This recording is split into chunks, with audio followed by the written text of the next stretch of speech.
Like a ball.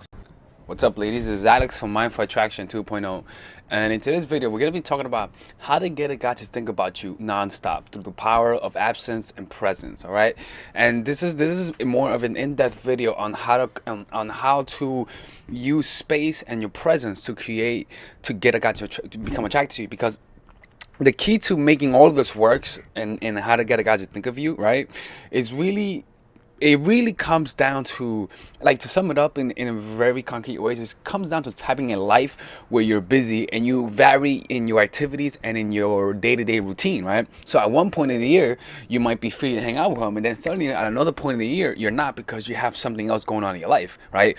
It becomes, you want to get it to the point that it's not a game, but rather you're just living, you're just busy, you can't hang out with him all the time, not because you're trying to use a tactic, but because you just don't have time, right? And that's a reflection of how you value your time and how much you think you can or cannot do, and about the kind of goals that you go towards, right?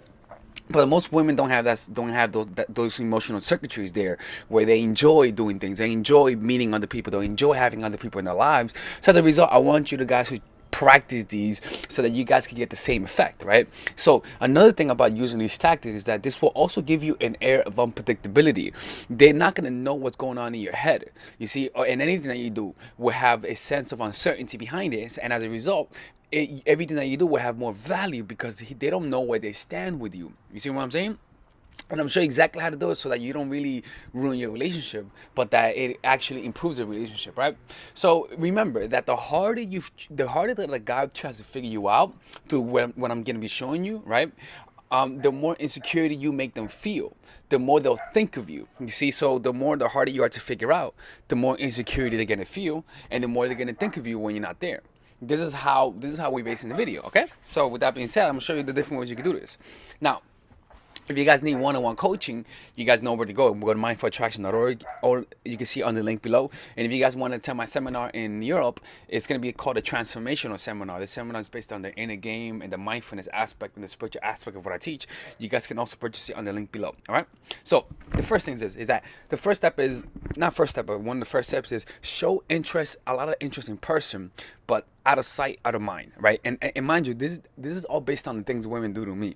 Okay, so I'm not just talking on my ass. This is based on some of the things that women do. So this is a girl that I see, and she does this a lot to me. I find this very annoying, right? She shows a lot of interest in person. She really, like, she's so fucking sexy, so hot. Jesus Christ, right? She shows a lot of interest in person, but when she's away, she's very detached. You see, she wants to see me, but is willing to wait patiently. All right. So she doesn't think of me when I'm not around her, but when I text her, she responds very fast. You see, but she doesn't initiate the text. Okay. So to such a point that it really does surprise me when I hear back from her, because when I don't hear from her, I'm like, oh, well, she doesn't like me, because I don't really hear from her. So I'll send a text, like, a text message to see whether or not she's interested, and she responds with a lot of enthusiasm. So it kind of, like, the absence, the mere fact that she doesn't text me often, right, makes me think of her, makes me feel insecure. But then when I text her, she responds to me. It really does surprise me, because I'm like, oh fuck, I thought she just lost interest.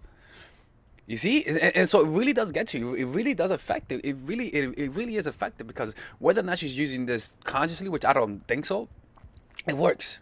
It really works. You see, so you can use this on the guy by simply showing interest in person and not over text. Right. This makes the guy think that he has you when you're in person, and then suddenly you catch him off guard by not doing the same thing when you're not really there. So in his mind, he'll say, "Oh fuck, she's losing interest," but then you agree to meet up with him. You want him to say, damn, she looks like she, if I ask her to hang out with me, she looks like she's gonna be busy all of a sudden. You want to give him that feeling. You see what I'm saying? Like, trust me, like, this really does work. I'm telling you, because this fucking annoys me when this happens to me, right? This produces a subtle fear that makes him want to see you more, because it's like, fuck, I hope she respond when I send her this text message, hey, what's up? Like, you're like, fuck, I hope she responds, I hope she responds. You see, that in that place is in that moment, not when you're texting, but in the moment of waiting, is when when his imagination becomes to take control of his mind, right? You want to show that you can. And another thing, an important aspect to this is that you want to show that you cannot control yourself when you're in person. Like, really say fucking love being around you, right? You really want him to feel that you really love being around him, and that you cannot, and that you find him irresistibly attractive. But when he's away, you want to take a step back, because what you showing him is this. And when he's in person, he's like, yeah, look at this girl. She cannot control herself around me, right? And so it means that it means that you have little control over your emotions. You're communicating that, because you find them irresistible. But when you're away, you control your emotions. So it's kind of like, fuck, she could control her emotions when she's around me, and when she's away, I don't hear from her. There's no way she's using any tactics, because she cannot control herself. What's going on? And that's where you want to be in that place, right? So, but when you're away, okay, exactly, you become stoic, and that's where the tactics come into place. Because if you really are attached to him, if you really cannot control yourself, then you want to apply the mindfulness things that I teach about, in order to control your emotions. All right. So watch videos on how to be happy with a pen and paper. I made a video on that, and it'll show you how to use this. All right. So this will also hint at, in addition to that, the fact that you don't mind being away from them, because of a guy's natural insecurities. It'll also hint that there's someone else in your life, the possibility. But make it subtle. You see, it's gonna be subtle. You see, meaning that you let your absence and your subtle gestures speak about it. So your busyness and having friends in your life will create the illusion that you have more choices. You see, and also if he says, so what you been doing? And you be like, oh, I just had dinner with a friend. And then you switch the topic. What are you doing, right? And so, because he doesn't know much about what's going on around you, because you don't initiate the text, but when he does text you, you really show enthusiasm and interest. Those things provoke subtle jealousy. Like, all of these elements combined produces jealousy subtly. That's where you want to be, in a subtle level, right?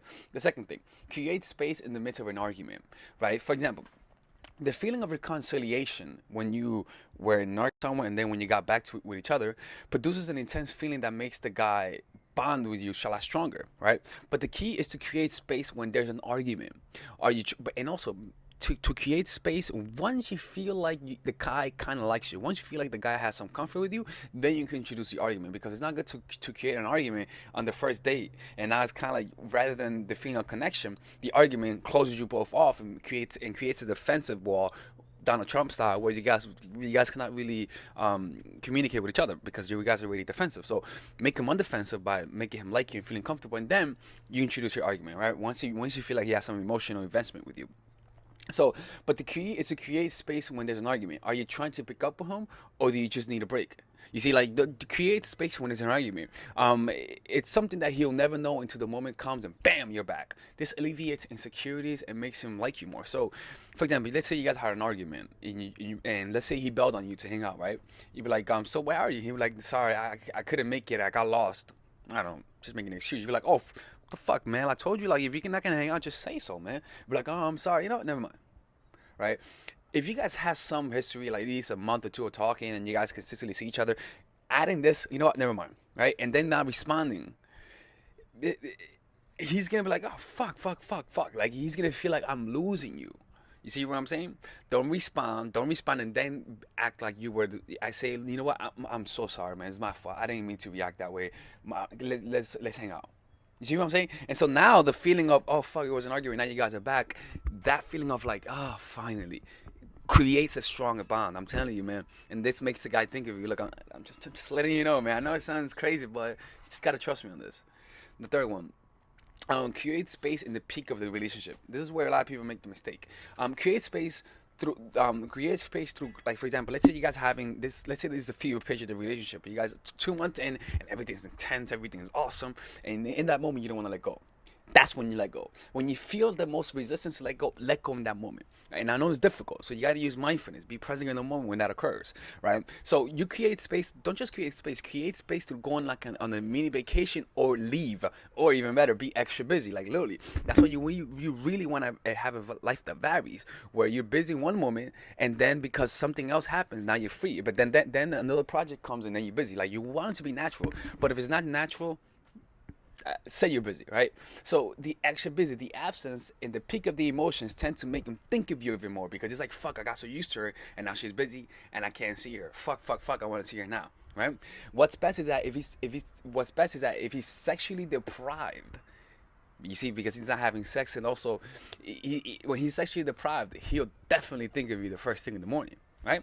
And so create space at the peak of the positive relationship, when everything feeling good. Create space in that moment. Be extra busy, all right? And you'll see what happens.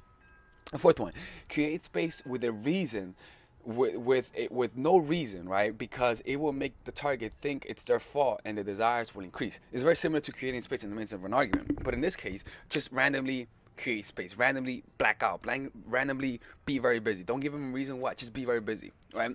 And this is a little more cruel, but the I'm busy, I can't talk right now, makes them say, fuck, what's going on? What's going on? Is it me? Is it me? You want to get to that point, right? Don't give them a reason. And then be back and then give them a reason once you're back. Don't give them a reason in the midst of it. It's in that moment, in the uncertainty, because mind you, when there's emotional investment, he's willing to wait it out. He's willing to see what's really in your mind, right? And so even he's willing to even deal with disrespect, with the fact that you're not texting him. But once you come back, give him a proper reason, have your excuse ready, have your evidence ready, right? You gotta have that ready so that he doesn't have any, so that he doesn't say, fuck, she's doing it on purpose. And also so that he doesn't get resentful and does it to you. Present him the evidence and say, I'm sorry, apologize, reward him, and then now you're back to normal, right? But the key is that you really made him feel insecure and the damage has already been done.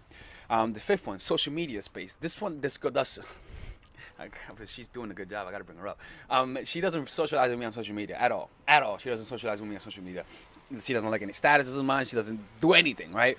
And so the reason why this works is because if you do this, if you really wanna like reward him, or even just like create space to not socializing him on social media, and then socialize suddenly like his status, comment on his photo, he's gonna notice.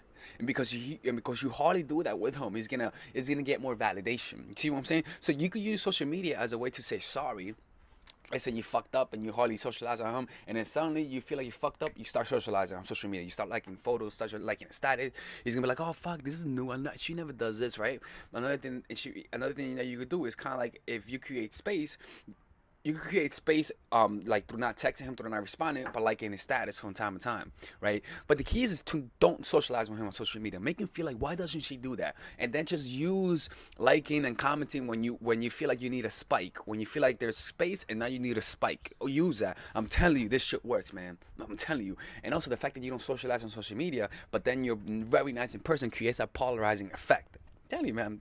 The last one, now that you develop this pattern, you could use normal engagement as a way to reward, like I said, and be unpredictable by showing an unusual amount of interest in something that most guys find validating. In this case, through texting, because you usually code in text. Only use texting when you really want to validate him, or even use social media when you really want to validate him. Do not overuse it through commenting and making it a habit. Don't do it. Make him say, why doesn't she text me as often? Why doesn't she message me on social media as often?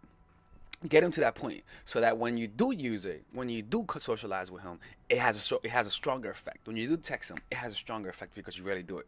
You see, but you're keeping him in that island because you make him feel insecure. He's like, fuck, this bitch used to text me. But when you're in person, you really validate him. He's like, fuck, like, I guess this is how she is. But that doesn't mean that he doesn't want you to still socialize with him on social media or text him even more often.